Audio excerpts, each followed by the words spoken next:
والنجم والشجر يسجدان والسماء رفعها ووضع الميزان ألا تطغوا في الميزان وأقيموا الوزن بالقسط ولا تخسروا الميزان والأرض وضعها للأنام فيها فاكهة والنخل ذات الأكمام والحب ذو العصف والريحان فبأي آلاء ربكما تكذبان صدق الله مولانا العظيم وصدق رسوله النبي الحبيب الكريم قال النبي صلى الله عليه وسلم قال من اعتكف عشر في رمضان كان كحجتين وعمرتين رواه البيهقي إن الله وملائكته يصلون على النبي يا أيها الذين آمنوا صلوا عليه وسلموا تسليما اللهم صل على سيدنا مولانا محمد وعلى آل سيدنا مولانا محمد بنشي بدر আমার আর দিও না যন্ত্রণা ধনী যদি হইতাম ধনী যাইতাম সোনার মদিনায় আল্লাহুম্মা সাইয়্যিদিনা মাওলানা মুহাম্মদ ওয়া আলা আলি সাইয়্যিদিনা মাওলানা মুহাম্মদ যতই দরুদ পড়ি আমরা মনের তৃপ্তি মেটে না দয়া করে দাও না দেখা পুরাই মনের বাসনায় আল্লাহুম্মা সাল্লি আলা সাইয়্যিদিনা মাওলানা মুহাম্মদ ওয়া আলা আলি সাইয়্যিদিনা مولانا محمد لا إله إلا الله لا إله إلا الله لا إله إلا الله لا إله إلا الله হায়াতের মালিক যে আল্লাহ আমার মতের মালিক সে আল্লাহ লা ইলাহা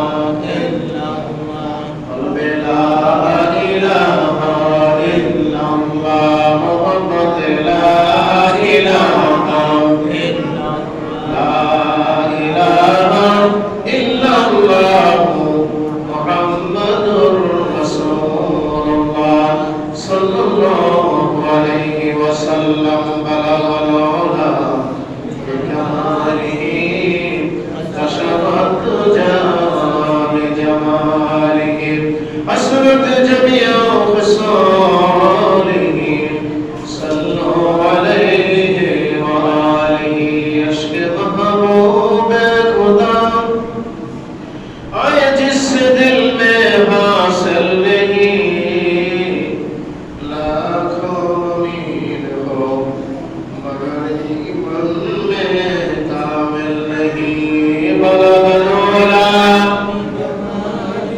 بکمالہ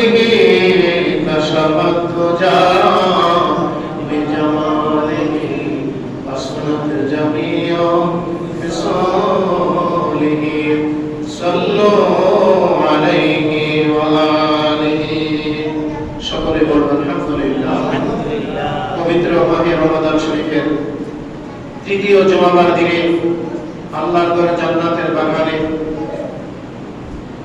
সিয়াম সাধনা করে এই পবিত্র জুমার নামাজের সময়ে আল্লাহর ঘরে জান্নাতের বাগানে দোয়া কবুলের স্থানে দুনিয়ার মধ্যে শান্তির জায়গায় আমাদেরকে আল্লাহ রাব্বুল আলামিন মাগফিরাতের দিনগুলোর মধ্যে শেষ পর্যায়ে আল্লাহ পাক রব্বুল আলামিন আমাদেরকে জুমার দিনে বেহেশতের বাগানে আসার তৌফিক দিয়েছেন। সকলে বলুন আলহামদুলিল্লাহ।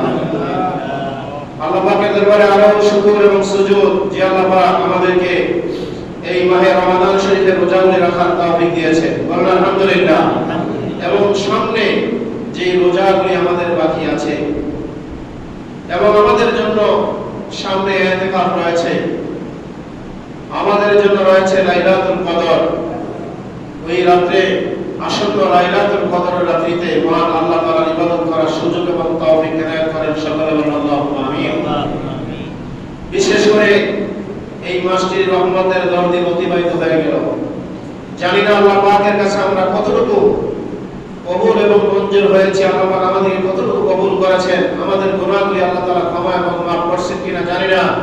কিন্তু এই মাগফিরাতের দিবসগুলো থাকতে এখনো আমাদের উচিত আমরা যেন অধিক পরিমাণে সিয়াম সাধনা করি, তার পাশাপাশি পাঁচ ওয়াক্ত নামাজ এবং ইস্তেগফার দরুদ শরীফ পাঠ করি। সকলে বলুন আল্লাহুম্মা আমিন।